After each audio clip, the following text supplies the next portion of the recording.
Shalom Bapak Ibu Saudara yang diberkati Tuhan. Apa kabar Saudara pagi ini? Saya berharap bahwa kita terus berada di dalam sukacita oleh Tuhan Yesus Kristus, Sang Junjungan kita yang agung, penyelamat kehidupan kita yang selalu menyertai setiap kehidupan kita dimanapun kita berada, dalam kondisi apapun Dia selalu hadir bagi kita. Dan saya juga bersyukur hari ini bisa kembali lagi bertemu dengan saudara sekalian dalam sharing firman Tuhan yang tentunya akan menguatkan iman kita sekalian. Dan untuk mengawali perjumpaan kita hari ini, kita akan sama-sama berdoa di hadapan Tuhan. Untuk itu mari kita berdoa. Bapa di surga, di dalam nama Tuhan Yesus kami bersyukur untuk hari ini ya Bapa, hari yang Tuhan berikan bagi kami untuk kami mengawali setiap pekerjaan kami dengan penuh sukacita di hadapan Tuhan. Untuk itu mari Tuhan tolong kami, dan sharing firman Tuhan pagi ini kami tetap serahkan dalam tangan Tuhan Allah menolong kami. Terima kasih Tuhan Yesus, di dalam nama Tuhan Yesus kami berdoa. Amin. Baik Bapak Ibu Saudara sekalian, sekali lagi Shalom.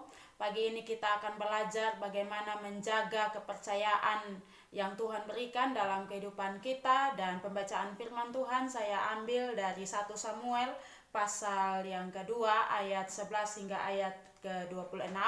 Namun saya baca khusus bagi kita di ayat 22 hingga ayat 25, sedangkan sisanya Bapak Ibu Saudara bisa baca sendiri di rumah.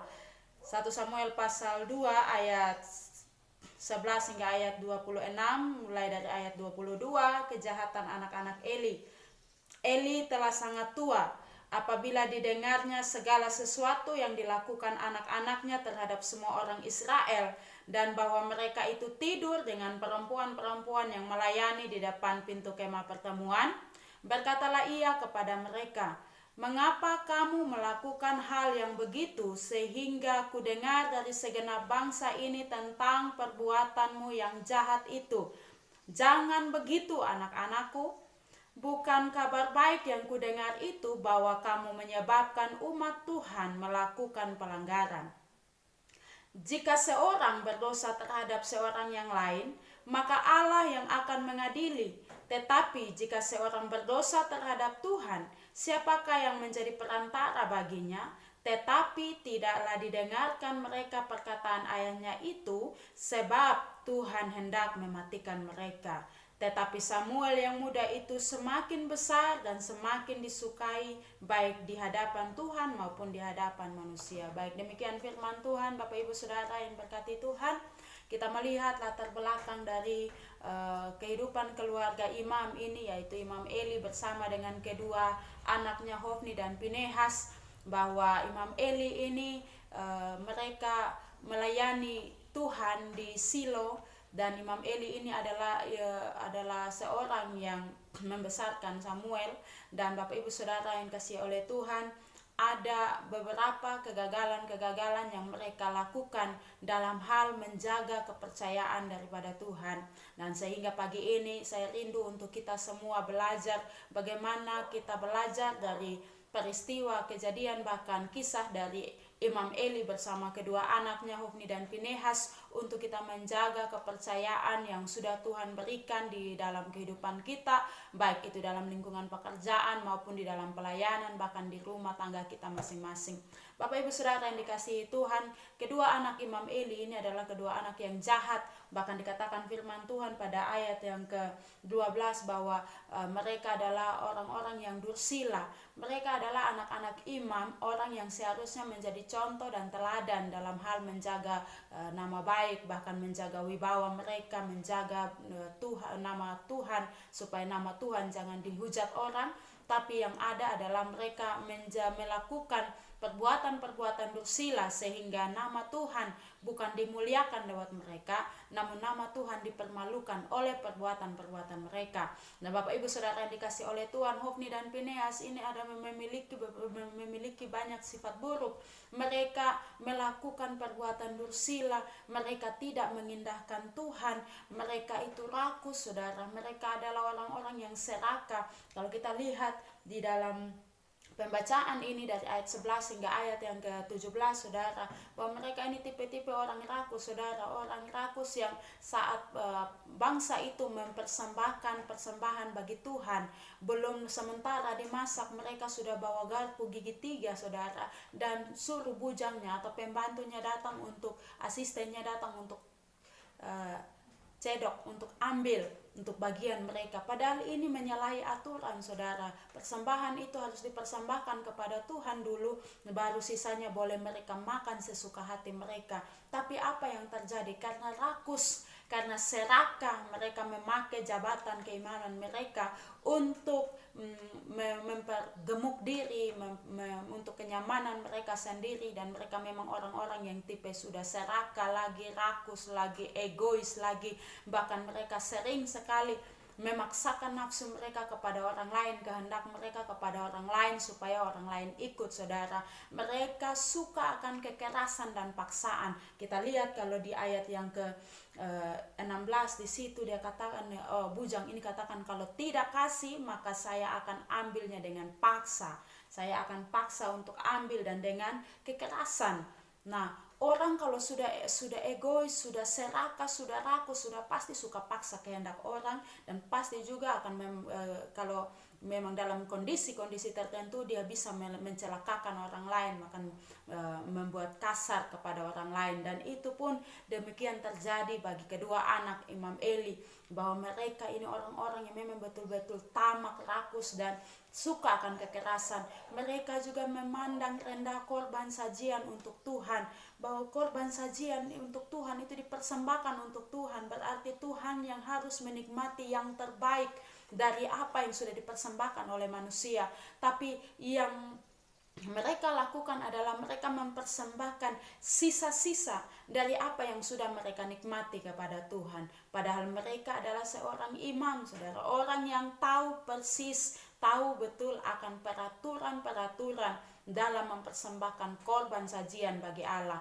Mereka juga adalah orang-orang yang tidak hanya tamak rakus, tapi mereka orang yang suka dan cinta akan percabulan. Mereka bisa bersinah di depan kemah pertemuan dengan perempuan-perempuan yang melayani di kemah pertemuan itu, saudara. Bayangkan, kemah pertemuan adalah tempat di mana Allah bertemu dengan manusia, dengan bangsa itu, saudara. Kemah pertemuan itu tempat pelataran bagian paling luar, saudara, di mana orang Israel bisa bertemu dengan Allah. Namun tempat pertemuan itu dijadikan sebagai tempat persinahan bagi kedua anak Imam Eli. Tidak hanya itu saja, mereka juga orang anak-anak yang tidak menghormati orang tua, tidak taat kepada orang tua. Berkali-kali orang tuanya memperingatkan mereka, tapi mereka tidak mau dengar. Nah, memang Tuhan bilang memang dong akan dengar, karena Tuhan hendak mau mematikan mereka. Jadi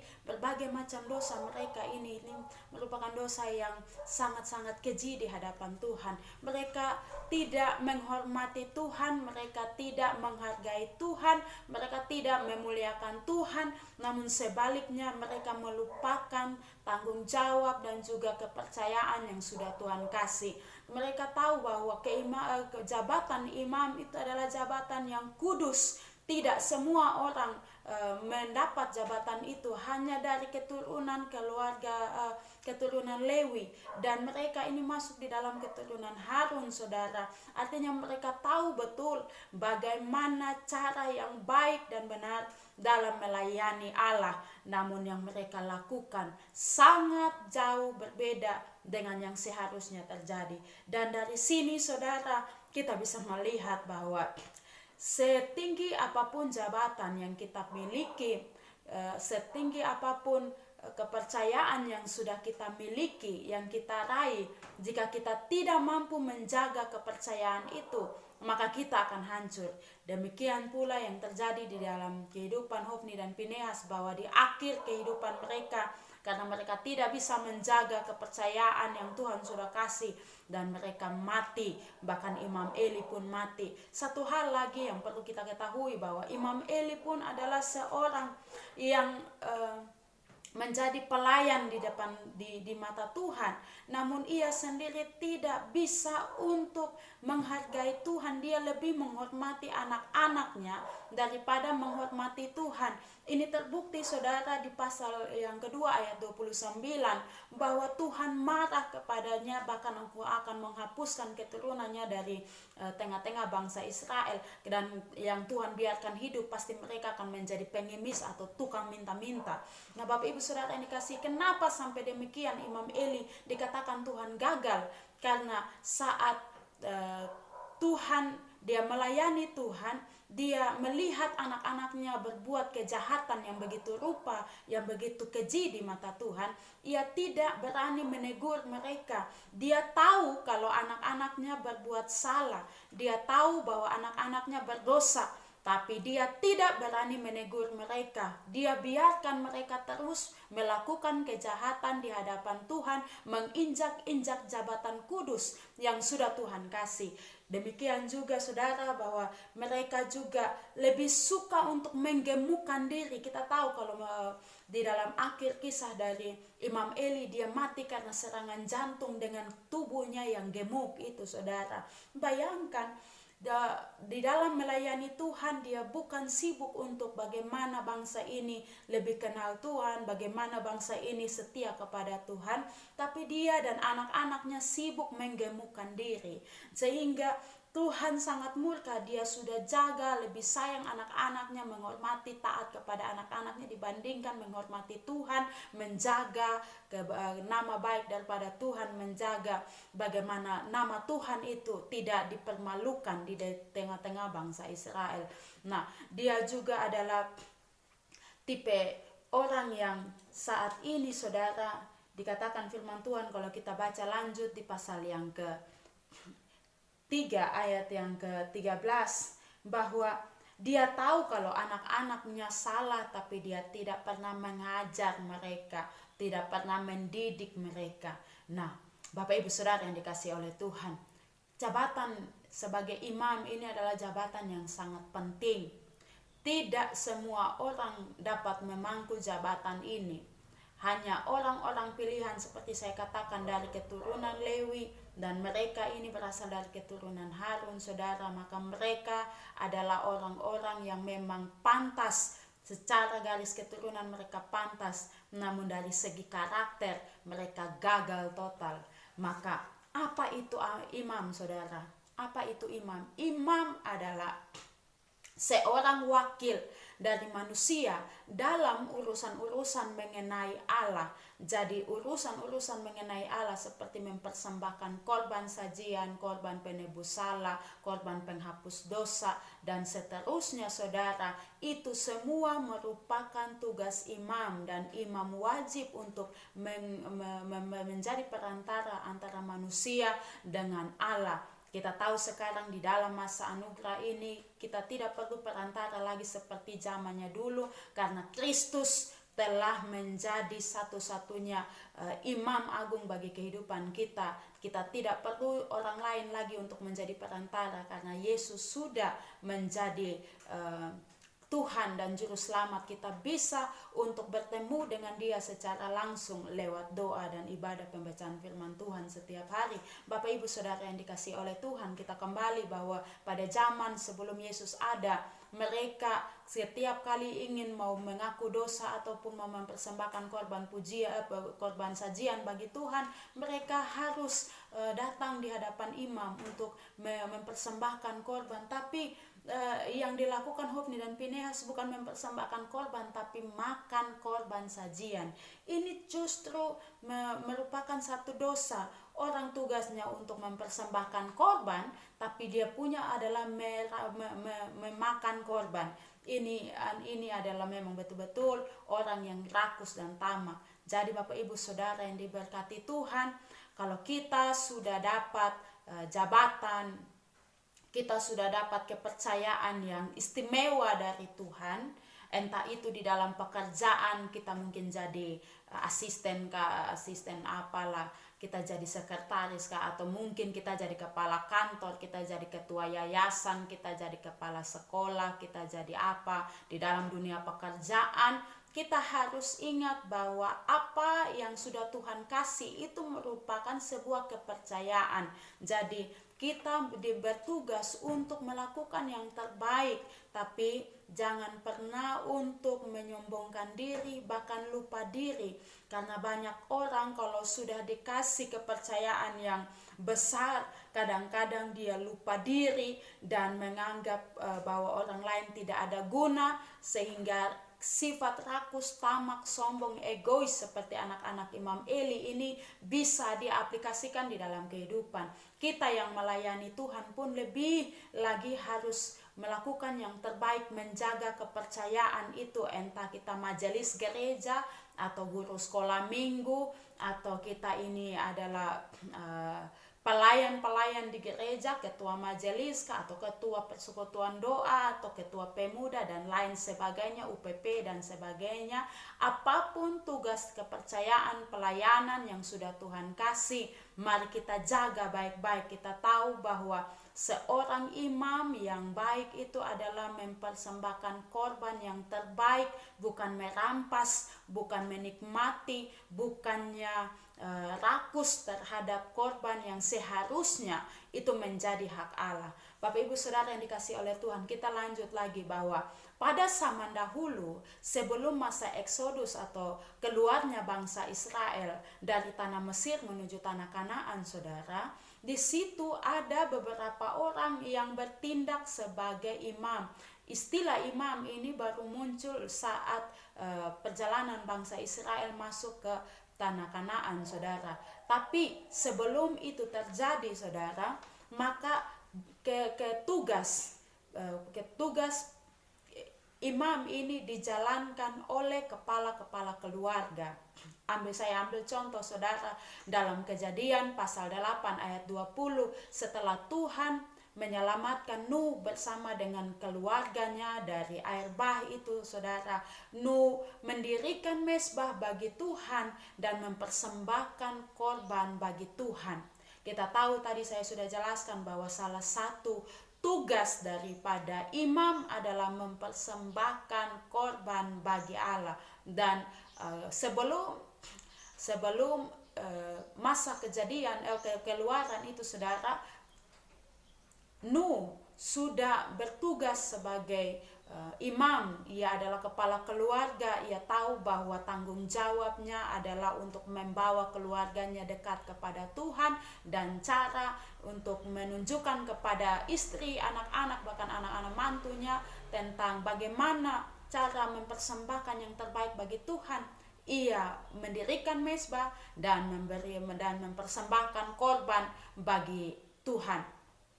Tidak hanya Nuh, Saudara, kita lihat lagi di Kejadian pasal yang ke-12 ayat yang ke-8. Di situ Abraham mendirikan mezbah bagi Tuhan di antara Betel dan Ai. Dia memanggil nama Tuhan.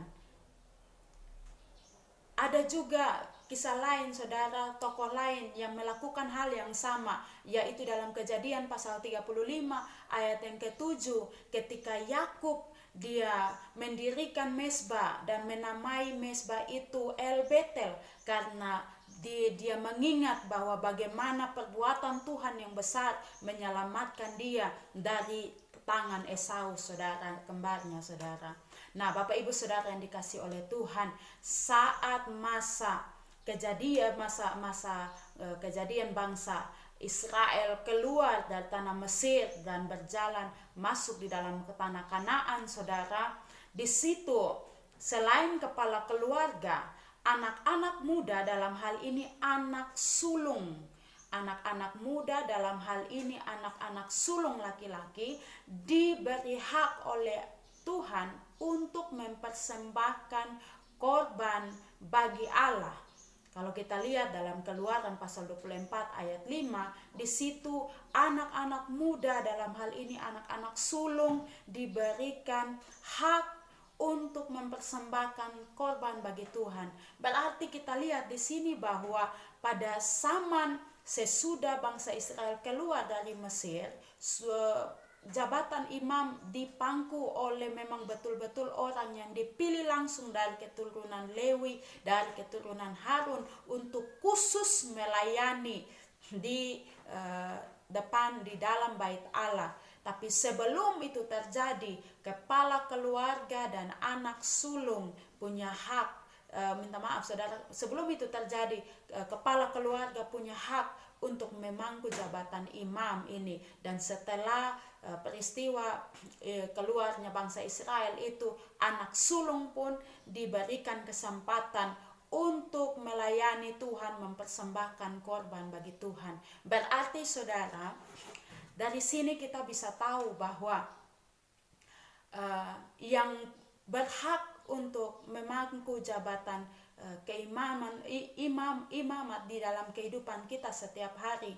Kalau dalam saat sekarang ini Anda yang melayani pelayan-pelayan di altar gereja, khususnya gembala-gembala sidang dan ini pelayan-pelayan, sebenarnya kita harus belajar untuk mempersembahkan persembahan yang terbaik bagi Tuhan. Di dalam rumah tangga, maka kepala keluarga bertugas untuk mempersembahkan, mengajak semua anggota keluarganya mempersembahkan persembahan yang terbaik bagi Tuhan. Dan kalau misalnya memang bapaknya sudah tidak ada anaknya yang laki-laki yang sulung, ia juga punya hak untuk membawa, membimbing anggota keluarganya untuk dekat dengan Tuhan. Yang saya heran saudara, bahwa akhir-akhir sekarang ini ada banyak anak-anak Tuhan, pelayan-pelayan Tuhan yang meniru sifat daripada Hofni, Pinehas dan Imam Eli. Jadi sistem jaga-jaga perasaan anak, kan bapaknya majelis, anaknya juga majelis, tapi anaknya majelis tapi tukang minum mabok, bapaknya juga majelis, tahu kalau anaknya tukang minum mabok tapi tidak pernah tegur anak. Ini sama kayak Imam Eli dan anak-anaknya. Nah, zaman sekarang ini banyak juga imam-imam Eli, Hofni dan Pinehas muncul di dalam tubuh gereja, di dalam setiap pekerjaan-pekerjaan, di dalam lingkungan pekerjaan, bahkan di dalam rumah tangga kita. Sifat-sifat ini muncul dalam kehidupan kita saudara. Ada banyak anak-anak Tuhan, hamba-hamba Tuhan yang melupakan bagaimana mereka harus memberikan penghormatan yang terbaik kepada Allah, namun mereka tidak memandang itu sebagai jabatan kudus, tapi mereka memakai nama Tuhan, merampas apa yang menjadi hak dari Tuhan, yaitu kalau Tuhan yang berhak menerima segala pujian dan hormat, maka dia yang menerima pujian dan hormat. Jadi sekarang pelayanan, kalau orang melayani dan hanya untuk cari nama, bagaimana bisa tenar, bagaimana supaya orang kenal, bagaimana supaya orang puji dia bahwa wow, dia pun pelayanan, aduh dia punya ini berdoa, aduh dia pun khotbah, aduh dia pun ini, aduh dia pun itu, maka kita sedang memupuk sifat-sifat dari Imam Eli dan dua anaknya di dalam hidup kita. Karena yang menjadi orientasi pelayanan kita bukanlah memuliakan Tuhan, meninggikan Tuhan, mempersembahkan yang terbaik bagi Tuhan, tapi orientasi adalah untuk kita sendiri, untuk saya intinya saya yang tenar, saya khotbah bagus supaya ini. Jadi motivasi kita mulai bergeser dari yang seharusnya memuliakan nama Tuhan menjadi memuliakan nama diri sendiri. Bapak Ibu Saudara yang dikasihi oleh Tuhan, di dalam pekerjaan pun kita harus melakukan yang terbaik, menjaga kepercayaan yang terbaik. Entah pekerjaan itu, kepercayaan yang Tuhan kasih itu mungkin sederhana, operator sekolah kah, atau guru biasa kah, kita menjadi sekretaris tata usaha kah, atau apa saja yang kita sudah terima dari Tuhan, harusnya kita jalankan dengan baik. Jangan sistem pakai sogok-sogok yang operator sekolah terus mau bantu siswa harus pindah tarik data dan seterusnya, alasan capek dan seterusnya, terus minta ya boleh karena kita kerja capek, tapi kalau yang minta berlebih-lebihan itu salah saudara. Mempergunakan segala kesempatan di dalam kesempitan orang lain untuk memperkaya diri, ini jelas salah. Nah, Ada anak-anak Tuhan juga yang selalu memanfaatkan, mempunyai sifat rakus di dalam setiap pekerjaan, sudah dikasih kepercayaan yang baik, masih itu menjatuhkan orang lain, sudah dikasih kepercayaan yang baik, masih rakus lagi untuk haus jabatan yang lain. Jadi misalnya saya sudah dikasih kepercayaan sebagai penyuluh agama, saya rakus, saya mau jadi kepala kantor saja, saya harus fitnah dia begini dan seterusnya. Jelas ini salah, saudara. Kita mulai menjaga kepercayaan yang Tuhan kasih, sekecil apapun itu. Ketika kita setia dalam perkara yang kecil, dalam hal-hal kecil, firman Tuhan katakan bahwa Ia akan mempercayakan pekerjaan dan juga kepercayaan yang lebih besar dari itu, perkara-perkara yang lebih besar itu.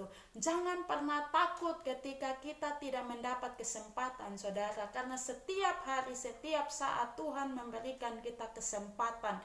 Namun kita harus minta kepekaan daripada Tuhan. Tuhan, berikan saya kepekaan, karena kesempatan itu ada, tapi kadang kitanya yang tidak mau ambil karena malas, karena rendah diri, karena rasa tidak ada kepercayaan diri dan seterusnya. Tapi hari ini saya mau katakan bahwa mari kita semua belajar untuk menjaga kepercayaan yang sudah Tuhan kasih, sekecil apapun itu. Nah, Bapak Ibu Saudara yang dikasih oleh Tuhan, seperti saya katakan tadi, bahwa selain pelayan-pelayan Tuhan, kepala keluarga juga bertugas menjalankan tugas sebagai imam di dalam keluarganya sendiri.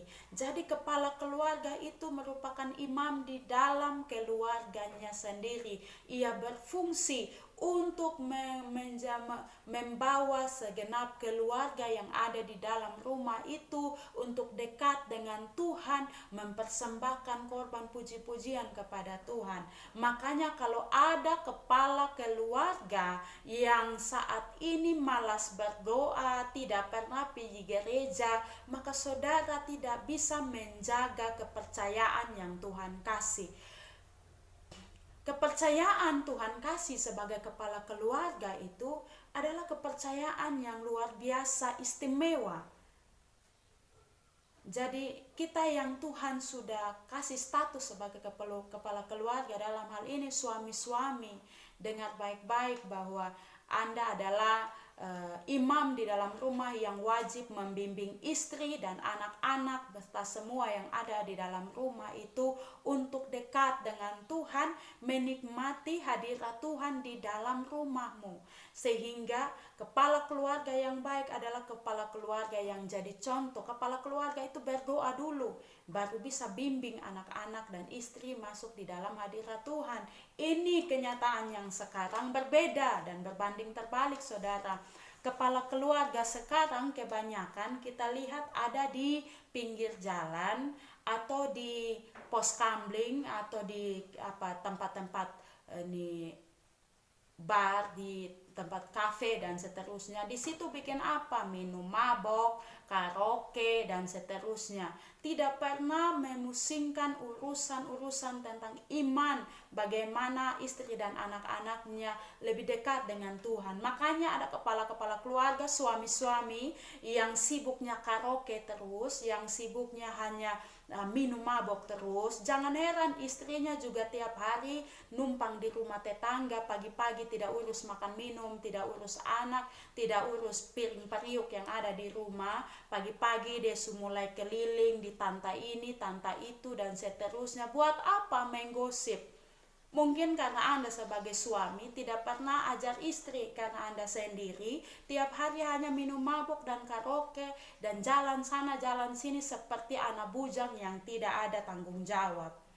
Anak-anak mulai berserakan kemana-mana, mau jalan kemana, pulang jam berapa, belajar atau tidak pun tidak urus. Nah, padahal suami itu bertanggung jawab terhadap isi rumahnya. Jadi kalau sore-sore atau anak-anak belum ada mulai absen. Tinus ada, Maria ada, PU sudah ada. Nah, ini dia di mana? Anda cari. Bukan PU sudah ada ketinggal dan dia nanti juga pulang. Ini kita di dunia mau bawa kemana, saudara? Kalau Anda gagal dalam tugas Anda sebagai imam saat ini kembali kepada Tuhan. Bapak-bapak, kepala keluarga harusnya melindungi keluarganya, karena dia imam di dalam keluarga. Dia harus menjamin bahwa di dalam rumahnya ada kesejahteraan, ada damai sejahtera, di dalam rumahnya. Ini tidak, bapak-bapak, suami-suami bukan bikin damai sejahtera di dalam rumah, bikin keributan dalam rumah. Kalau sonde mabok, bapak-bapak tuh kalau sonde mabok, dia sonde jago. Tapi kalau sudah mabok, itu satu kampung tuh dia akan bilang dia paling jago. Sonde ada yang lawan dia di itu kompleks. Di itu gang tuh dia punya tuh. Orang berani lewat pasti dia pukul. Itu kalau mabok. Tapi kalau sonde mabok, duduk sama kayak orang yang loyo lemale sulung lah, yang model kayak. Jadi memang orang kalau mabok tuh dia punya skill, berani keluar semua. Makanya ada orang yang mau cari hal deh orang, karena memang dasarnya dia penakut, supaya berani minum air berani dulu, alias minum laru, minum sopi, moke atau apa, supaya keberanian muncul. Padahal ini orang-orang penakut yang sonde bisa menyelesaikan masalah secara gentle, secara jantan. Jadi pakai minum laru, minum mabok baru bikin gara-gara. Anda yang tukang mabok terus bikin cari gara-gara, Anda itu seorang penakut, pengecut, dan juga bencong sama si berani saudara bapukul. Tapi Anda mungkin di bawah itu. Jadi anak-anak muda dengar, yang tukang minum mabok tuh bikin kacau-kacau di jalan tuh jangan bilang besong geng, karena itu bukan geng, itu subodok lagi, itu subodok bebal, apalagi dia nama penakut kelas kakap, bukan kelas kakap, kelas paus atau hiu lah, yang lebih besar dari itu lagi. Tapi kalau orang berani tidak demikian.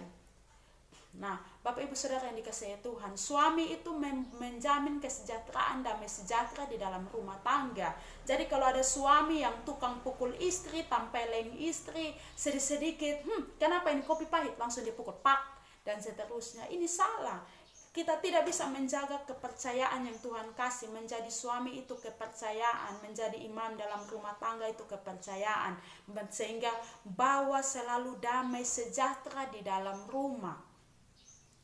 Anak salah main tendang, istri salah main pukul, ini salah saudara.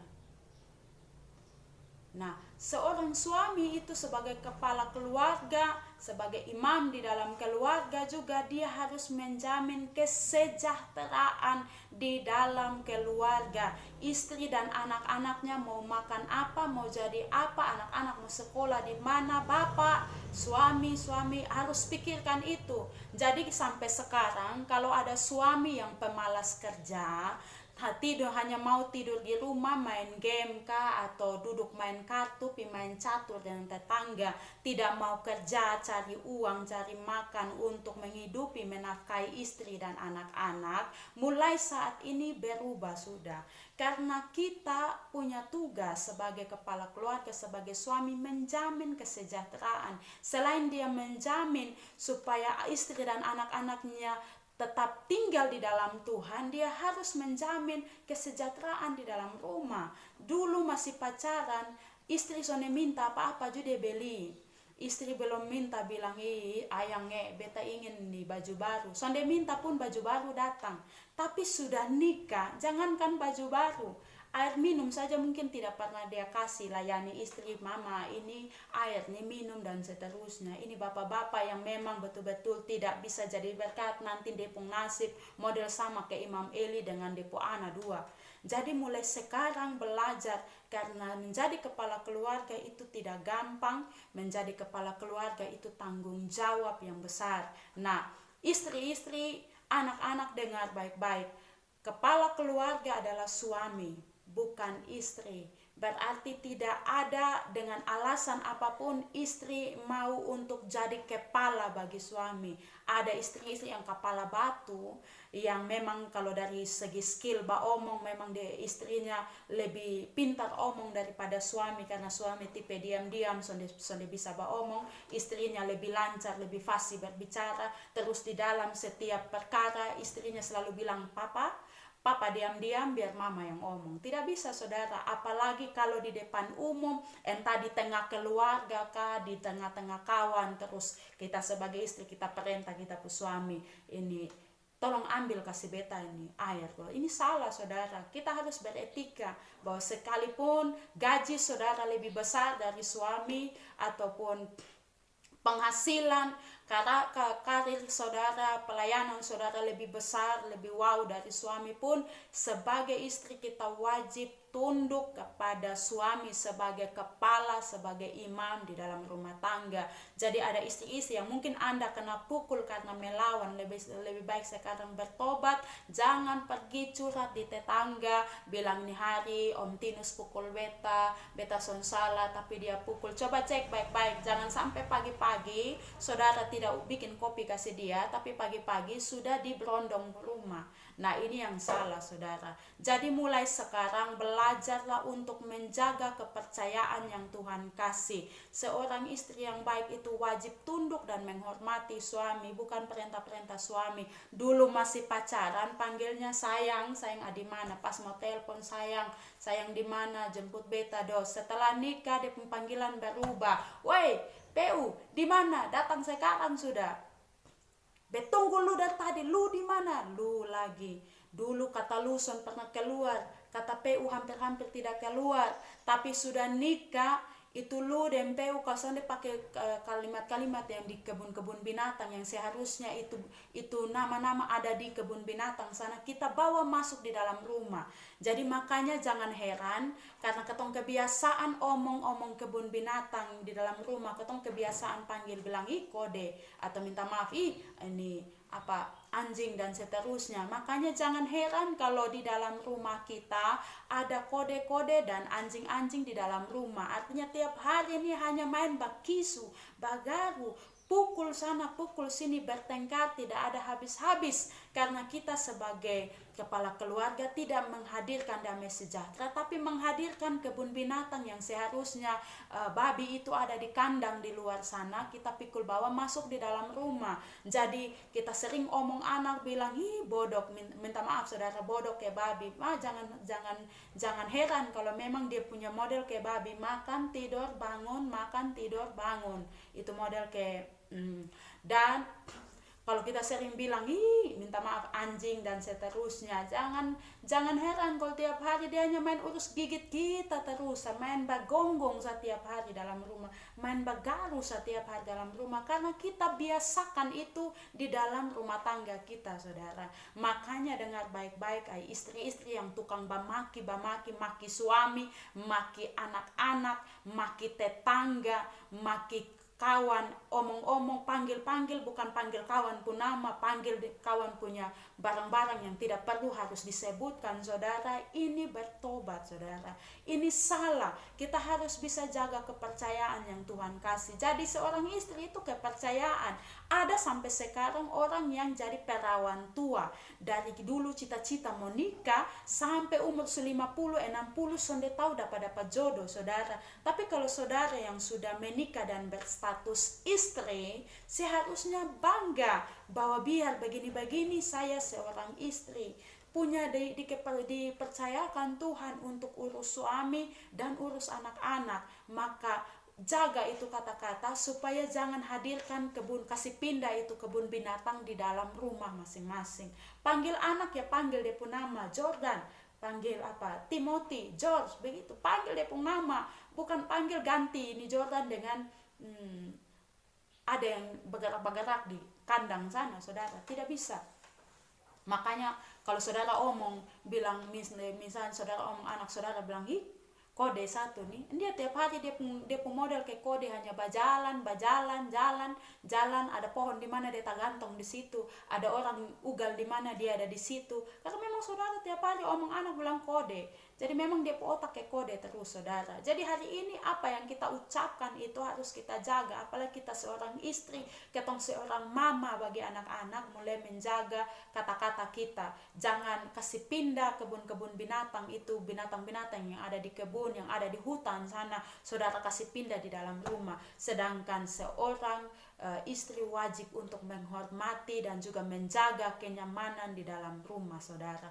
Bapak ibu saudara yang dikasih oleh Tuhan, suami-suami juga bertugas untuk melindungi istri dan anak-anaknya, untuk melindungi istri dan anak-anaknya. Jadi kalau ada suami yang sampai saat ini masih suka membicarakan kejelekan istri, membicarakan datang duduk dengan kawan, duduk dengan mama sendiri dengan orang tua, terus dicerita, beta kawin ame nih perempuan satu nih, sonde bisa di penjelek begini, dan begini. Tolong bertobat, karena sebagai imam yang baik melindungi nama baik istrinya, melindungi anak-anaknya, menjaga supaya anak-anaknya jangan jalan sembarang, jangan bertindak sembarang. Itu tugas daripada seorang suami. Kita lanjut saudara. Jabatan ke imam itu di dalam rumah tangga dipegang oleh suami, sehingga anggota keluarga wajib untuk menghormati suaminya. Tapi di dalam sebuah keluarga itu, seorang suami menjadi kepala keluarga sekaligus menjadi imam di dalam rumah, maka dia wajib membimbing istri dan anak-anaknya menikmati bagi kehadiran Tuhan di dalam rumah tangganya. Maka dari saat ini saudara yang masih malas berdoa dengan keluarga, mulai perbaiki hubungan dengan Tuhan. Ajak anak-anak saudara berdoa dengan Tuhan, istri dan anak-anak berdoa dengan Tuhan, memuji memuliakan nama Tuhan. Biasakan mereka. Dengan demikian saudara mempersembahkan korban sajian yang terbaik bagi Allah, yaitu karakter yang takut akan Tuhan, kehidupan yang selalu senantiasa berdoa, bersyukur, memuliakan nama Tuhan di dalam rumah tangga saudara lewat mesbah keluarga yang saudara bangun. Selanjutnya anak-anak diberikan hak untuk melayani Tuhan, mempersembahkan korban dan memangku jabatan imam pada saat setelah bangsa Israel itu keluar dari tanah Mesir saudara. Di dalam Keluaran 24 ayat 5 bahwa anak-anak muda, dalam hal ini anak sulung laki-laki, diberi kesempatan untuk mempersembahkan korban di hadapan Allah. Maka saat ini anak-anak muda, khususnya laki-laki anak-anak sulung saat ini berhenti jadi anak manja, berhenti jadi anak mami yang sedikit-sedikit mak makan, sedikit-sedikit mak, sedikit-sedikit mama, sedikit-sedikit mama. Dan Anda harus bisa melayani keluargamu, orang tuamu dengan baik dan jadi contoh untuk adik-adik yang lain. Makanya kalau misalnya kakak sulung isap rokok, kadang ada adik-adik yang ikut juga, karena memang kakak su bikin begitu, tidak mungkin adik tidak tiru. Jadi jangan pernah kasih salah, bilang siapa yang ajar lu, kakak periksa kembali diri. Jangan sampai kakak yang kasih tunjuk sehingga adik ikut. Jadi menjadi anak sulung itu satu keistimewaan. Bagaimana kita lihat kisah Esau dan Yakub, di mana Esau pandang remeh hak kesulungan itu dan dia tukar itu dengan sepiring kacang merah. Esau kan dia besar di hutan, jadi tidak sabaran, pemarah dan seterusnya. Tapi anak-anak saat ini, engkau ini tidak besar di hutan tapi besar di rumah. Maka belajarlah untuk sabar, jadi contoh, jadi teladan, karena hak kesulungan itu mahal sekali. Hak kesulungan itu hak istimewa dari Tuhan yang dipercayakan kepada adik-adik semua yang berstatus anak sulung, saudara-saudara semua yang berstatus anak sulung. Jadi kalau sampai sekarang ada anak-anak sulung yang masih manja, yang masih suka iri dengan adik-adik dan seterusnya, mulai sekarang sadar sudah, karena sekalipun engkau tidak iri dengan adik pun tetap kesulungan itu milik Anda, dan orang tua itu punya perhatian tersendiri. Makanya jangan nakal-nakal. Ini laki-laki dong nih agak susah. orang tua tegur dong lebih hebat dari orang tua. Mulai sekarang kalau engkau anak sulung, mulai sekarang belajar menjaga kepercayaan yang Tuhan kasih. Jangan sama kayak Esau yang akhirnya nanti dia menyesal karena tidak menikmati berkat Tuhan. Tapi kalau Anda mau menikmati berkat Tuhan, kepercayaan itu dijaga baik-baik. Kita kembali dalam konteks ini saudara, bahwa tugas imam dari yang sudah saya jelaskan tadi, tugas imam adalah yang pertama. Kalau kita buka dalam Bilangan pasal 18, imam itu melakukan pengawasan di dalam tempat kudus Allah. Imam melakukan pengawasan dalam tempat kudus Allah. Imam itu dalam Ulangan pasal 20 ayat 1 sampai dengan 4, imam itu memberi semangat kepada orang yang mau berperang. Jadi pas orang mau berperang, dia bilang jangan takut. Kalau Tuhan ada bersama-sama dengan kita, kita pasti menang. Dia memperkatakan perkataan berkat bagi orang-orang, bagi bangsa Israel waktu itu tugas imam saudara. Tugas imam itu Imamat 1 ayat 1 sampai dengan yang ke-6 saudara, mempersembahkan korban bagi Tuhan. Nah selanjutnya yang tertulis di dalam Yeskiel pasal 44 ayat 21, imam itu tidak boleh minum anggur. Sekarang Anda yang melayani Tuhan di pelataran Tuhan, di altar Tuhan, di gereja, Anda yang melayani entah itu majelis-majelis, pendeta, vikaris, pendeta muda dan seterusnya, Anda yang memaku jabatan sebagai pelayan Tuhan, dengar baik-baik. Seorang seperti yang saya sudah katakan bahwa seorang imam itu melakukan pengawasan di tempat kudus. Lakukan pengawasan di tempat kudus. Artinya kalau ada orang berzina di situ kok, atau ada orang buat hal-hal minum mabuk di depan tempat kudus, itu kita wajib untuk menegur, jaga. Sama seperti bangsa Israel di bawah pimpinan Imam Eli, Hofni dan Pinehas saudara, bahwa mereka tidak mengawasi tempat kudus. Yang ada mereka mengotori tempat kudus dengan segala hal yang salah, termasuk di dalamnya persinahan. Mereka bersinah di depan kemah pertemuan. Nah ini jelas saudara, saya bacakan sekali lagi. Apabila didengarnya segala sesuatu yang dilakukan anak-anaknya terhadap semua orang Israel, dan bahwa mereka itu tidur, mereka ini Hofni dan Pinehas, tidur dengan perempuan-perempuan yang melayani di depan kemah pertemuan. Jadi tugas mereka yang seharusnya mengawasi tempat kudus Allah, mereka gantikan dengan mengotori tempat kudus Allah. Tugas mereka adalah memberi semangat perang kepada orang Israel yang mau berperang. Tapi ini tidak, mereka tidak memberikan semangat berkat bagi orang yang mau perang. Yang ada adalah mereka urus perut dan urus nafsu. Jadi saat berperang mereka kalah dari orang Filistin saudara. Karena yang mereka urusnya hanya perut saja dengan nafsu birahi yang hanya kenikmatannya hanya sementara. Yang selanjutnya mereka harusnya mempersembahkan korban sajian, tapi tidak, mereka tidak mempersembahkan korban, mereka urus untuk makan korban sajian. Selanjutnya mereka ini melakukan hal-hal yang tidak benar di hadapan Tuhan. Anda yang saat ini, kita yang saat ini sedang melayani di pelataran Tuhan, kita wajib untuk menjaga, mengawasi tempat kudus Allah. Jadi kalau melayani Tuhan, ya melayani yang masih suka untuk minum-minum mabuk di sekitaran gereja, terus cari hal dengan anak muda yang sedang beribadah, lempar-lempar gereja dan seterusnya. Ini tugas para pelayan Tuhan untuk menegur, untuk menindak dengan keras yang model-model begini. Bukan pi kompromi karena memang dia pun bapak atau memang dia itu ketua pembangunan, punya sumbangan besar untuk gereja, jadi saudara takut untuk tegur dia. Nanti kalau misalnya tegur, jangan sampai bantuan untuk gereja berhenti, jangan sampai fasilitas gereja dia tidak kasih lagi dan seterusnya. Ingat, kalau kita melayani Tuhan, Tuhan bertanggung jawab dalam setiap pelayanan.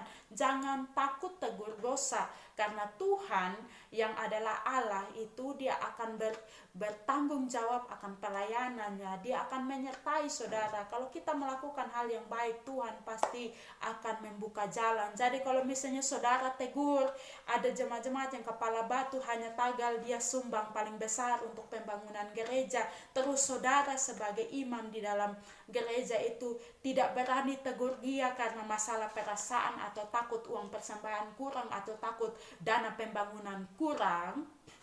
Saat ini saya katakan jangan takut. Sekalipun dia tidak sumbang lagi, Tuhan mampu kirim berkat lebih dari yang sudah dia kasih. Loh, Allah kita Allah yang besar. Jangan takut, jangan khawatir. Karena kalau dia sudah bangun fondasi untuk membangun pelayanannya, dia akan terus menyertai asalkan saudara tetap taat di hadapan Tuhan, jujur dan tidak mau kompromi dengan dosa. Nah, kita yang melayani Tuhan juga kita wajib untuk memberi semangat kepada orang lain, bukan menjatuhkan orang lain. Di dalam lingkungan gereja baru kita masih suka untuk menjelekan rayon satu, majelis rayon ini dengan rayon ini, tidak baku suka, baku jelek, baku ejek dalam pelayanan ini, pelayanan di rayon 9 ini kurang betul. Kotong dolo di rayon 7, kotong lebih bagus dan seterusnya. Sibuk untuk gosip pelayanan orang, ikut campur pelayanan orang, mulai sekarang berhenti, karena kita punya tugas itu memberikan kesaksian, memberikan berkat bagi orang lain. Nah, jadi kalau sampai saat ini ada pelayan Tuhan, ada majelis gereja, ada pengurus pemuda, ada guru-guru sekolah minggu yang masih sukanya ejek orang, gosip orang, fitnah orang, benci orang, mulai saat ini kita adalah pelayan Tuhan, kita harus memberi berkat, bukan memberi kutuk, bukan memberi kata-kata yang tidak baik kepada orang lain. Orang lewat di sini, itu perempuan semua mati. Orang lewat di sini, itu perempuan rakus sekali. Kita punya mulut ini harus dijaga sebaik mungkin, saudara. Apalagi kalau kita sudah melayani Tuhan, maka tutur kata kita harus diatur. Omong dengan orang yang sopan, omong dengan orang menghargai orang lain, dan seterusnya. Itu fungsi, itu tugas dari kita sebagai pelayan Tuhan. Kita sebagai pelayan Tuhan itu mempersembahkan korban kepada Tuhan, bukan memakan korban sajian. Artinya di dalam setiap pelayanan kita itu Tuhan yang dimuliakan, bukan kita yang dimuliakan. Makanya ada firman Tuhan katakan, biar Tuhan semakin bertambah, saya semakin berkurang. Ini mempunyai maksud bahwa ketika kita melayani, pelayanan itu berhasil, kita selalu bilang segala kemuliaan untuk Tuhan. Kalau bukan Tuhan, saya tidak bisa melayani. Ini tidak, kita bilang begini, seperti saya sering pernah saya berjumpa dengan seorang pemuda, dia itu pemusik gereja, dia melayani di sebuah gereja, dan ketika kami sharing, saya tanya dia, saya bilang begini, bagaimana pelayanan tadi, yang KPI tadi itu ke mana? Terus dia jawab, aduh kakak itu pelayanan tuh beta sonde latihan kakak, beta nih pas datang tuh dong semua mulai itu beta sudah lambat lesu son ikut latihan lema pak kakak tadi beta main nih Tuhan terlalu batu, terlalu bagus mati beta sampai sonde sadar kenapa dia bisa main sebagus saya. Dengar baik-baik, yang saya tanya itu adalah bagaimana pelayanan tadi, orang-orang diberkati tidak, orang-orang menikmati Tuhan tidak, menikmati hadirat Tuhan tidak. Saya tidak tanya latihan ini bagus atau tidak latihan terus main, saya tidak tanya itu. Tapi memang ini contoh kecil di mana kita tidak mempersembahkan yang terbaik bagi Tuhan, tapi secara tidak langsung kita kasih tahu bahwa beta yang untung beta ada dan bermain bass atau gitar di situ, makanya pelayanan ini musik tadi WL dong bisa menyanyi dengan baik. Tidak bisa, saudara. Jadi tugas kita mempersembahkan korban, artinya tidak boleh ada hal yang membuat kita untuk curi apa yang menjadi hak Tuhan. Hak Tuhan itu adalah berhak menerima segala penghormatan kemuliaan dan puji-pujian, penyembahan dari kita manusia. Jadi kita jangan bikin diri jadi Tuhan yang maunya dipuji, maunya disanjung, maunya dianggap hebat, maunya ini namanya rakus korban bakaran, rakus korban sajian, makan korban sajian, sama kayak Hofni dan Pineas rakus minta ampun. Kita tidak boleh rakus kayak begini, saudara. Kalau kita mau dipuji dalam pelayanan, kita mau disanjung dalam pelayanan, kita mau dianggap hebat dalam pelayanan, toh untuk apa, saudara? Tidak ada gunanya. Bapak saya pernah selalu bilang orang tua saya selalu bilang bahwa dipuji tidak bertambah, diejek pun tidak berkurang. Jadi saudara puji saya, bilang saya cantik pun saya tetap seperti ini. Saudara bilang saya jelek pun saya tidak ada berubah, tidak ada rambut saya yang gugur juga, saudara. Berarti kalau kau urus hanya makan puji dalam pelayanan nih, kita harus bertobat.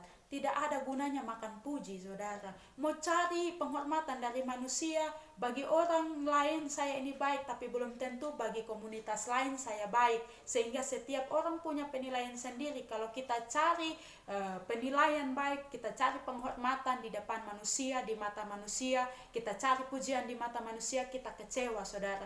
Yang perlu kita lakukan sebagai anak-anak Tuhan, pelayan-pelayan Tuhan adalah kita mempersembahkan yang terbaik bagi Tuhan. Kalau kita sudah persembahkan yang terbaik bagi Tuhan, saya percaya bahwa promosi itu dari Tuhan, dan Tuhan sendiri yang akan melakukan bagi kita. Sehingga firman Tuhan di dalam Yakobus 4 ayat 10, rendahkanlah dirimu di dalam Tuhan dan Ia akan meninggikan kamu. Jadi sebagai pelayan Tuhan, tugas kita adalah mempersembahkan korban, bukan makan korban.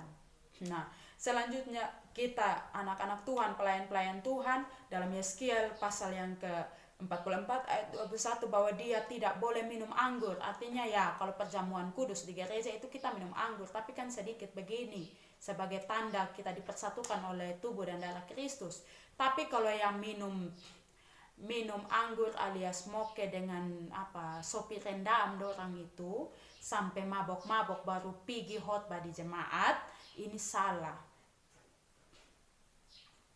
Apalagi masih ada pelayan Tuhan, hamba-hamba Tuhan yang masih sukanya minum-minum mabuk, minum-minum keras.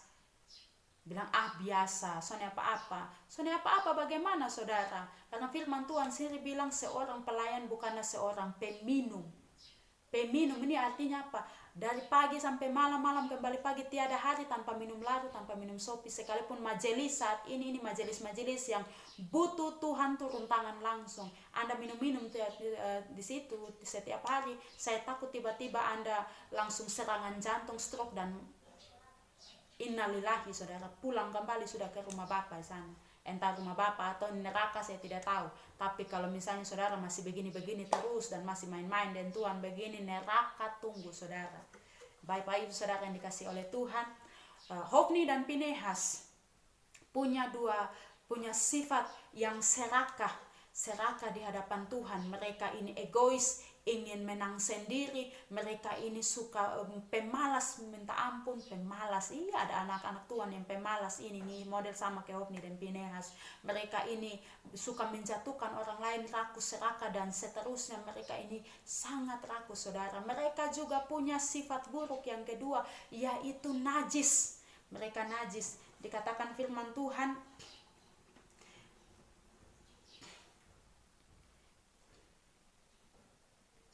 dalam ayat masih 22, saudara, Eli sudah sangat tua apabila didengarnya segala sesuatu yang dilakukan anak-anaknya terhadap semua orang Israel, dan bahwa mereka itu tidur dengan perempuan-perempuan yang melayani di depan pintu kemah pertemuan.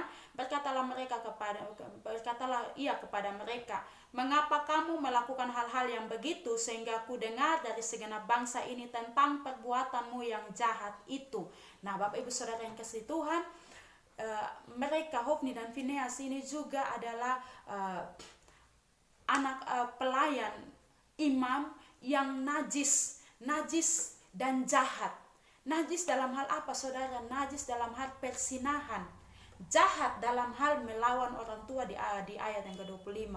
Jadi mereka najis di ayat 22, mereka tidur dengan perempuan-perempuan di depan kemah pertemuan, dan mereka jahat karena mereka tidak menghormati orang tua.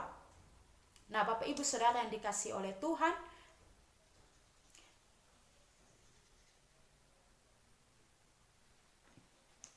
Bapak Ibu Saudara yang dikasihi oleh Tuhan, kita perhatikan sini, najis karena berzina.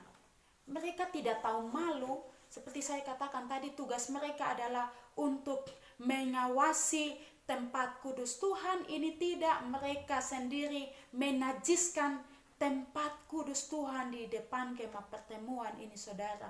Mereka seharusnya menjaga wibawa sebagai wakil Allah bagi bangsa Israel, tapi ini tidak menjaga, saudara. Mereka mencoreng kemuliaan Allah yang seharusnya bertakhta di atas puji-pujian. Mereka mencoreng itu, bersinar, melakukan perbuatan dursila di hadapan Tuhan. Bapak Ibu Saudara yang dikasihi oleh Tuhan, pelayan-pelayan Tuhan, saat ini masih banyak orang yang sukanya masuk di dalam dunia persinahan. Anak-anak muda yang sukanya bersina. Anda mengerti sina? Saya tidak perlu untuk menjabarkan sina itu seperti apa. Sina dalam hal Anda berbalik daripada Tuhan dan menyembah berhala, menyembah Allah lain, itu juga sina. Kita berbalik dari Tuhan dan memuja sesuatu yang bukan Tuhan, itu dikatakan sina. Tapi sina dalam bentuk fisik, Anda melakukan hubungan seks di luar nikah, itu juga perbuatan sina. Ataupun Anda melakukan perbuatan seks dengan pasangan lain yang bukan istri atau suami saudara, ini juga dikatakan persinahan. Jadi anak-anak muda yang sampai saat ini masih suka pacaran di lubang-lubang batu, di bunga-bunga hijau, di pinggir-pinggir got, ataupun di mana, di hutan-hutan, di padang-padang, sambil guling-guling di dalam lubang-lubang batu.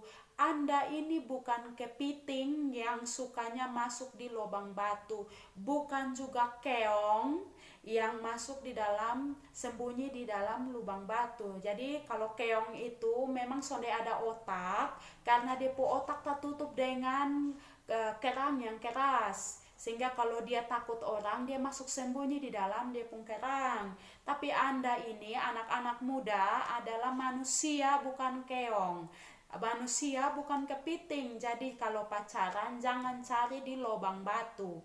Nah, Anda juga bukan ular hijau yang sukanya di rumput-rumput, di hutan-hutan. Saya takut Anda pacaran di hutan-hutan, pas Anda lagi asik-asiknya pacaran, terus ular hijau datang totok saudara.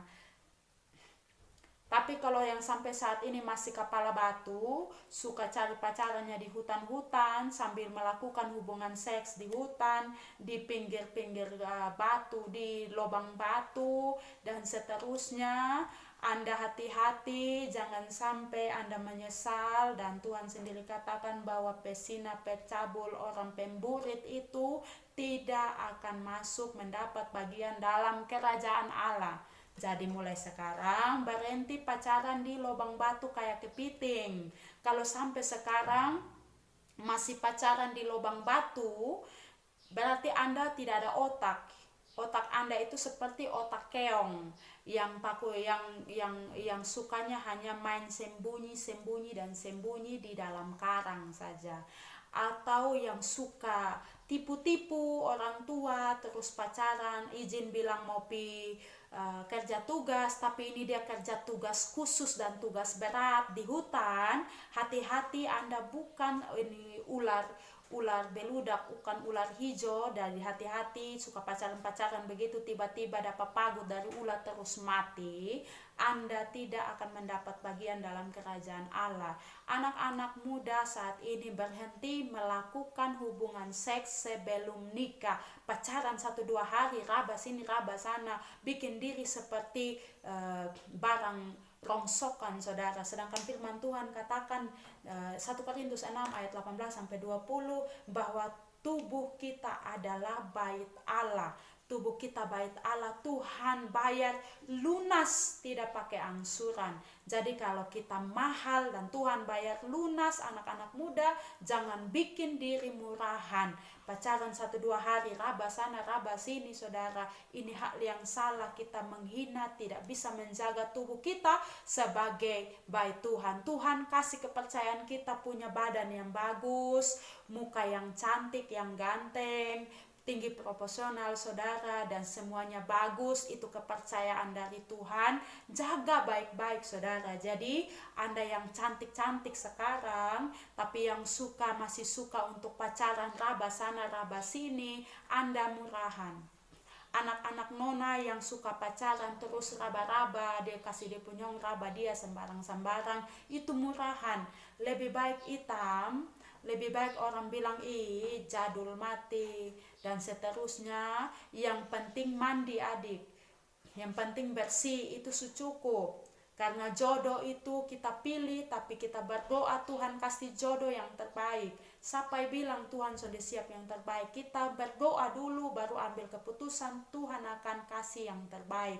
Kok ada di samping kiri kanan kita nih jodoh nih banyak tuh, saudara, tinggal Anda pilih. Tapi dalam pemilihan Anda harus libatkan Tuhan, berdoa, Tuhan ini dia kok, kalau dia biar beta hitam jelek begini Tuhan, tapi beta percaya kalau dia yang mendampingi adalah bukan orang yang kurang ajar.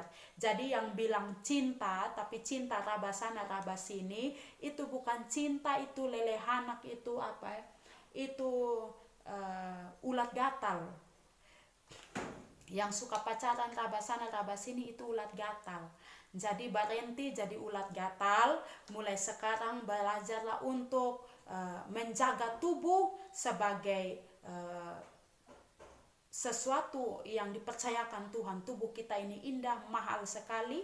Jangan bikin seperti barang rongsokan yang habis ini dilihat, dipegang terus dibuang lagi. Jangan bikin sama seperti minuman kaleng yang harus habis diminum terus langsung dibuang. Tapi kita ini mahal, kita seperti permata yang kalau hilang saja harus dicari. Nah, Bapak Ibu Saudara yang dikasih oleh Tuhan, bagi pasangan-pasangan suami istri yang sampai saat ini masih hidup dalam perselingkuhan, istri selingkuh jalan dengan suami orang, suami jalan dengan istri orang, bahkan ada bayi-bayi, nenek-nenek yang tua tinggal mau mati saja, tapi sampai sekarang masih saja tukang ganggu anak-anak gadis, ganggu istri orang, punya istri tapi masih suka lirik orang punya istri. Saat ini bertobat, kita adalah anak-anak Tuhan, dipercayakan Tuhan hidup, itu kepercayaan. Ada orang yang sudah mati tidak bisa buat apa-apa, kita masih hidup, itu kepercayaan yang Tuhan kasih. Pergunakan hidup ini baik-baik, pergunakan kesempatan hidup ini baik-baik. Kalau ada kesempatan untuk melayani Tuhan, untuk bekerja dengan baik, kerja dengan baik. Bos-bos yang sudah jadi bos terus masih suka ganggu sekretaris atau ganggu apalah untuk kesenangan diri, suka masih pergi di KD sana, main-main perempuan di tempat-tempat, di hotel-hotel dan seterusnya. Mulai sekarang bertobat, Tuhan kasih kepercayaan jadi bos, jadi pimpinan, bukan untuk saudara pakai untuk hidup dalam perselingkuhan, persinahan, tapi itu dipakai untuk memuliakan Tuhan, melakukan yang terbaik bagi Tuhan dan juga melakukan yang terbaik bagi sesama, sehingga dari kehadiran kita menjadi berkat bagi orang lain. Bukan pakai jabatan untuk selingkuh, pakai jabatan untuk main perempuan, pakai jabatan untuk jalan dengan laki-laki berondong, pakai jabatan tante-tante yang haus akan kenikmatan tuh jalan-jalan dengan nyong-nyong dong dan seterusnya, dengan orang punya suami hanya karena haus jabatan. Ini berhenti sudah, karena kita anak-anak Tuhan wajib untuk jaga kepercayaan daripada Tuhan sendiri. Nah, anak-anak muda yang suka kawin-kawin sembarang ini, yang di hari dia kawin dengan perempuan satu, besok dia dengan pacar baru, dia kawin dengan satu lagi, besok pacaran lagi dengan satu, lusa dengan satu, jadi dalam 1 minggu dia punya 7 nona, atau dalam 1 bulan dia punya 4 nona 1 kali. Dan dengar sini yang suka kawin-kawin sembarang itu, dengar, mulai sekarang bertobat. Nah, orang kalau mau pacaran itu adalah persiapan dalam memasuki rumah tangga. Pacaran itu persiapan masuk dalam rumah tangga. Berarti dalam pacaran itu tidak boleh melakukan hal yang lebih, apalagi sampai melakukan hubungan seks di luar nikah. Karena pacaran itu dalam taraf yang sebenarnya adalah saling kenal. Kita baku kawan, kita dan kita kawan. Habis kita kawan, kita baku kenal keluarga. Jadi saya kenal saudara punya keluarga, Nyong pun keluarga, Nyong juga tahu saya pun sifat, saya pun keluarga pula latar belakang bagaimana. Itu fungsi dari pacaran. Sehingga kalau pacaran itu kalau memang susun dia cocok, bisa pisah. Nah ini beda, ini anak-anak Tuhan ini beda. Dia tahu bahwa kalau su pacaran berarti itu sudah jadi dia istri, jadi dia pun suami. Jadi mulai raba-raba dan tidur sama-sama pun soalnya apa-apa. Kan kita saling cinta, dengar baik-baik. Makan itu cinta. Karena cinta yang model-model begini ini bukan cinta, tapi nafsu. Anak-anak muda yang sistem cinta model begini, ini bukan cinta, ini ulat bulu yang lagi bagatal sini gatal sana, sehingga tidak bisa punya pelampiasan. Kenapa saudara tidak bisa untuk menjaga diri dengan baik? Anak-anak muda sudah ganteng-ganteng, cantik-cantik, ada jomblo-jomblo sekarang juga. Ingat, sekalipun jomblo lebih baik lambat menikah daripada nikah dengan lelehanak dengan ulat bulu. Lebih baik lambat menikah daripada nikah dengan orang salah. Nah, fungsi pacaran itu sebenarnya untuk saling tahu sifat, saling tahu latar belakang keluarga, bukan untuk jadi ajang untuk melakukan hubungan seks layaknya suami istri. Nah, kalau Anda mau masuk dalam pernikahan, ini ada di tahap-tahap saudara. Mari saya bacakan kita semua di Kejadian pasal 2 ayat 24-25. Sebab itu seorang laki-laki akan meninggalkan ayahnya dan ibunya dan bersatu dengan istrinya, sehingga keduanya menjadi satu daging. Mereka keduanya telanjang, manusia itu dan istrinya, tetapi mereka tidak merasa malu. Berarti ada tahap. Orang kalau mau pacaran berarti dia siap untuk masuk dalam rumah tangga. Nah, tahap-tahap untuk mau masuk dalam rumah tangga di dalam pacaran ini jadi dari saudara, setelah mendengar ini pikir baik-baik, saya sudah layak pacaran atau belum. Setelah dengar penjelasan saya ini, saudara bisa pikir baik-baik. Bagi para anak-anak muda dan jomblo-jomblowati, jomblo-jomblo sekarang, coba dengar baik-baik apakah sudah layak masuk di dalam rumah tangga, dalam pacaran atau belum. Yang pertama, orang kalau mau pacaran itu orang sudah dewasa, karena kita tahu bahwa pacaran itu mempersiapkan diri masuk dalam berumah tangga. Berarti sudah harus dewasa dalam hal fisik. Artinya kalau dia perempuan, minta maaf, dia sudah harus menstruasi. Dia laki-laki sudah harus mimpi basah. Artinya sudah memang secara fisik sudah siap. Karena di dalam rumah tangga kan saudara akan beranak cucu dan bertambah banyak. Berarti secara kesiapan fisik saudara sudah harus siap. Jadi anak-anak SD dengan SMP yang sekarang mau pacaran, itu pacaran cari apa, Adek? Mulai sekarang berhenti, sudah belajar. Kalau lapar makan, kalau mengantuk tidur. Bukan pacaran apa deh anak kecil-kecil begini. Ini kalau bepo anak mangkawi ide di batang leher nih, kalau model begini. Tapi kalau ada orang-orang tua yang kasih biar anak-anak bertumbuh dengan pergaulan, dengan kebiasaan yang salah seperti ini, anak ibu saya ingatkan bagi orang-orang tua untuk lebih lagi mengawasi anak-anak saudara, supaya mereka jangan jauh lebih dalam dunia free sex, narkoba dan lain sebagainya, dalam pergaulan yang salah. Nah, selanjutnya dewasa fisik, setelah itu dewasa psikologi. Ini pikiran ini harus dewasa dulu, baru bisa pacaran. Masa masih main-main kelereng dengan kawan, umur 25 tahun, 26 tahun, tapi sukanya masih menangis di mama. Umur 25 tahun, tapi makan mesti ma siap, adek kakak suka yang begini, ma cari kasih beta ma dan seterusnya. Umur 25 tahun, 26 tahun, 28 tahun, 30 tahun, tapi masih suka main sikidoka dengan kawan, main piring belek dengan kawan-kawan, main masak dengan kawan-kawan. Ini kok mau pacaran bikin apa? Jadi kalau saudara belum dewasa psikologi, belum bisa menyesuaikan diri dengan orang lain, lebih baik tunda dulu. Saya tidak larang untuk saudara jangan nikah, jangan kawin, tidak, tapi tunda dulu. Nah, setelah itu dewasa iman ini apa? Karena waktu kita masuk dalam pacaran pasti ada masalah. Setelah dalam pacaran kita masuk dalam tahap selanjutnya yaitu pernikahan, itu lebih masalah le. So masuk nikah ini masalah de mama mantu, masalah de ipar-ipar, dan bapak mantu, dan keluarga besar, dan tetangga, dan beras habis, dengan listrik juga habis, pulsa listrik habis, dengan air di bak kosong, dengan apa segala macam. Ini nih butuh penanganan yang serius ketika kita menghadapi persoalan-persoalan kompleks model begini.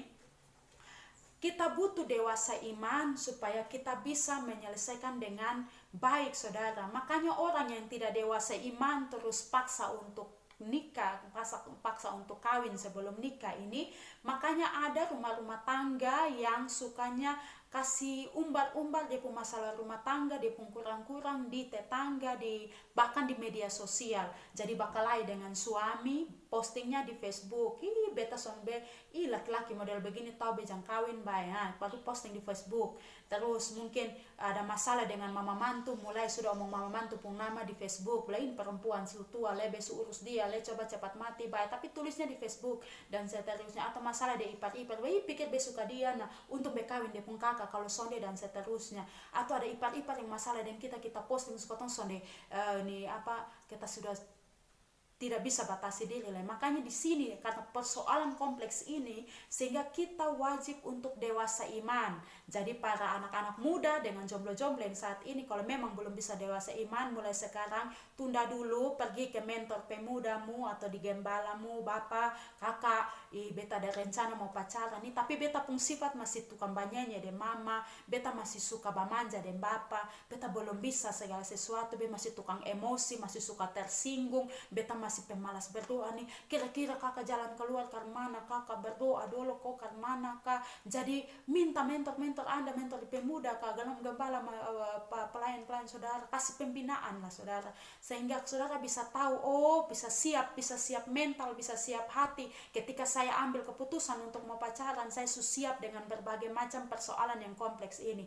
Nah dewasa selanjutnya dewasa ekonomi, artinya bisa cari uang kok tidak. Kalau belum bisa cari uang, makan masih numpang di mama, masih numpang di orang tua, belum bisa hidup sendiri, mau pacaran untuk apa? Ini kayak anak-anak SMA yang SMA, SMP yang pacaran ini masih numpang di mama, bensin motor papa masih isi, uang jajan mama yang kasih, tapi bagaya ajak nona pi pacaran di Kelapa Lima sana, pi duduk makan-makan di Kelapa Lima sana. Uang dari mana saudara kalau bukan uang dari orang tua? Jadi kalau sampai saat ini belum dewasa secara ekonomi, artinya saudara belum bisa untuk hidup sendiri, masih numpang hidup dengan orang tua, dengan kakak atau dengan siapa, belum bisa cari uang tiap hari, kerja hanya makan tidur bangun jalan, lebih baik tunda dulu. Paling tidak saudara punya persiapan.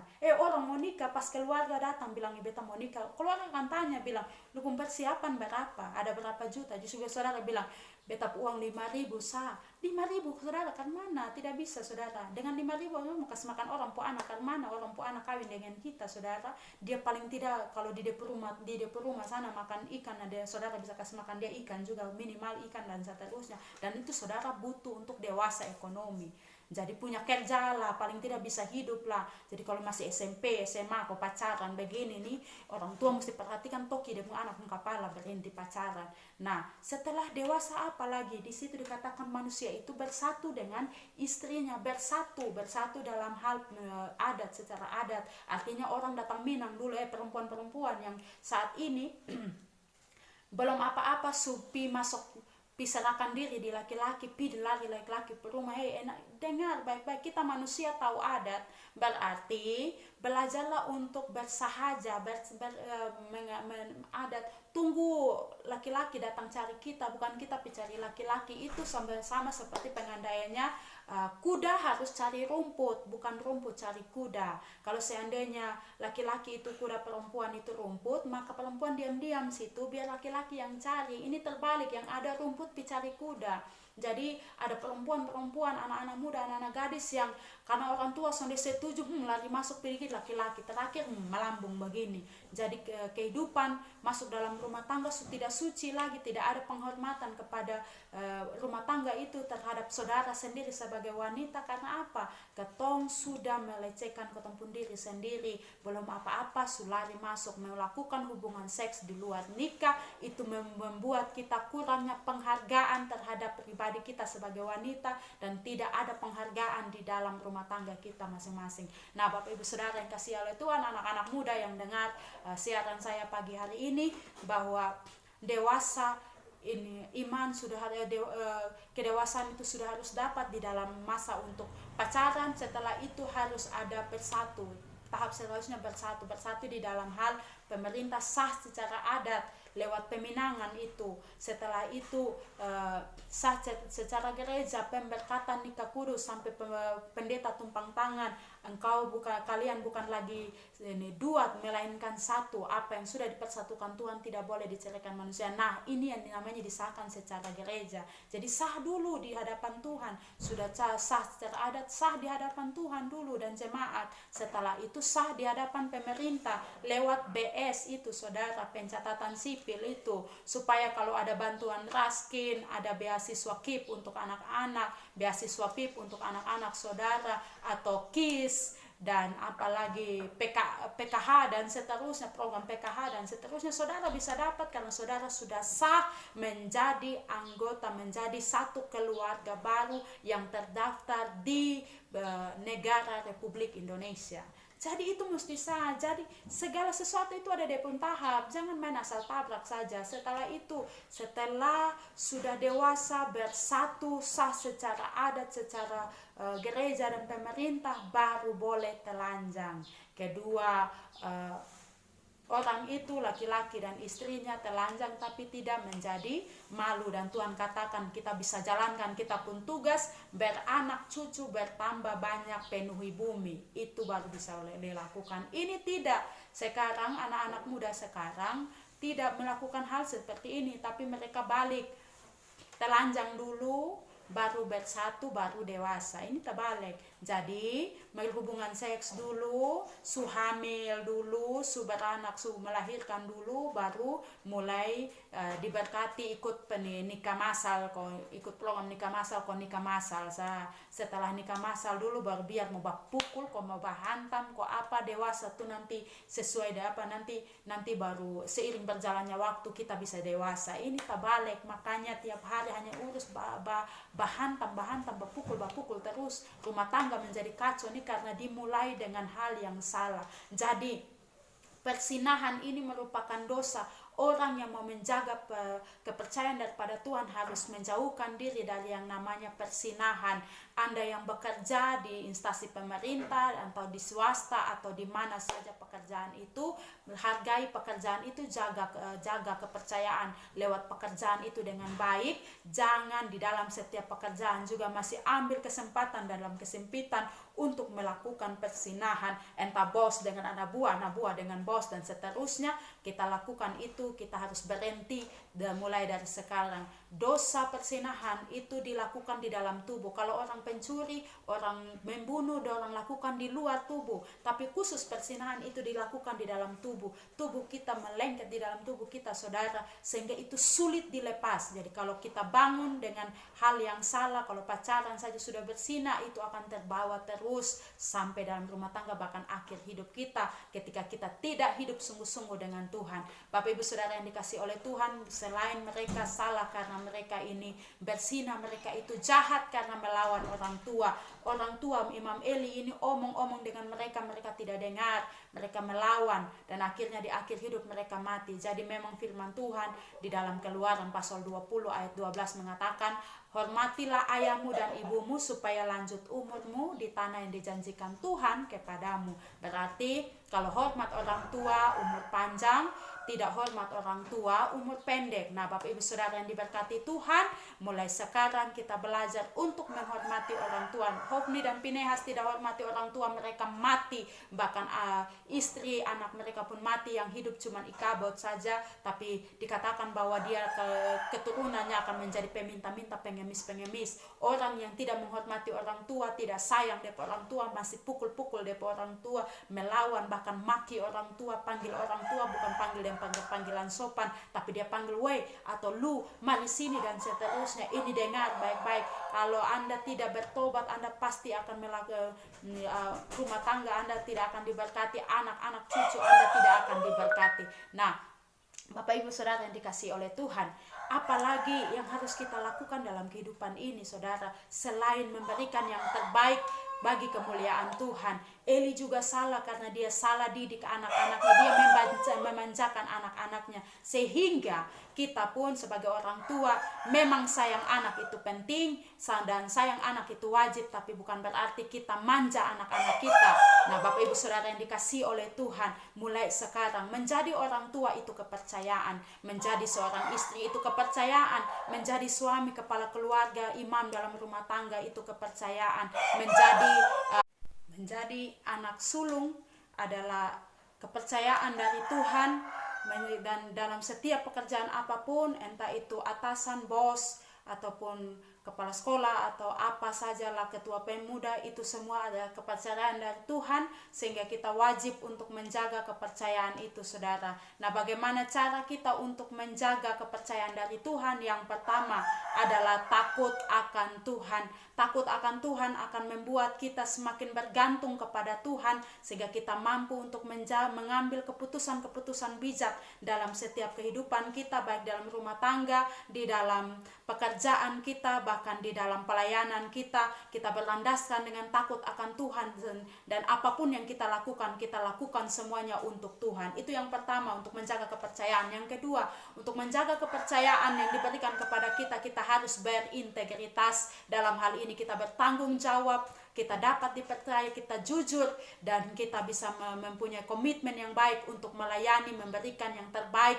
dalam setiap pekerjaan dan juga pelayanan kita. Selanjutnya kita harus belajar untuk rendah hati, karena dengan kerendahan hati kita akan semakin diberkati Tuhan. Tuhan katakan, Yakobus 4 ayat 10, bahwa rendahkanlah dirimu di bawah tangan Tuhan yang kuat, maka Ia akan meninggikan kamu pada waktunya. Nah, Bapak Ibu Saudara yang dikasihi oleh Tuhan, mulai sekarang ketika kita sudah berada di tempat yang teratas, di paling atas pun, kita harus tetap merendahkan diri di hadapan Tuhan, dan Dia akan percayakan kita perkara-perkara besar yang lebih daripada itu.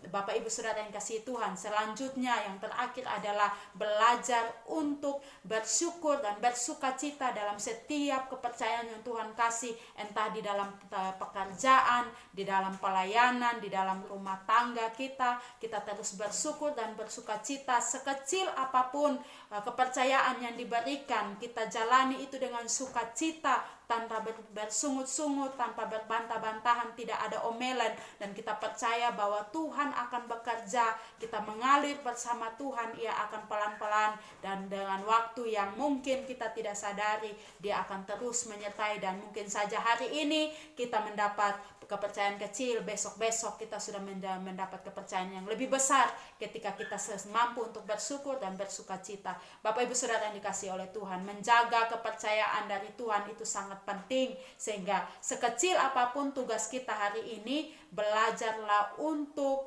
tetap takut akan Tuhan, jalani itu dengan integritas dan juga kerendahan hati, bersukacita dan bersyukur senantiasa atas setiap kepercayaan yang sudah Tuhan kasih. Kiranya firman Tuhan ini memberkati kita semua, dan semoga ini menjadi berkat bagi kita yang sedang melayani, sedang bekerja, ataupun sedang menjalani kehidupan kita di dalam rumah tangga kita. Mari kita berdoa.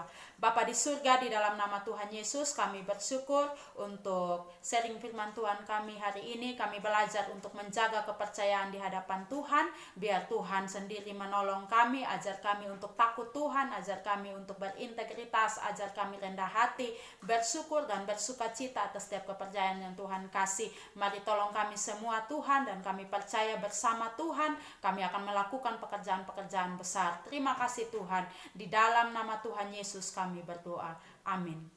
Baik Bapak Ibu sekalian, terima kasih banyak untuk atensi saudara dalam sharing firman Tuhan hari ini. Semoga bisa menjadi berkat bagi saudara sekalian. Mari kita menjadi berkat, kita melakukan yang terbaik, menjaga kepercayaan-kepercayaan yang sudah Tuhan kasih kepada kita dengan terus mengandalkan Tuhan dan menempatkan Tuhan menjadi pusat dalam setiap kehidupan kita.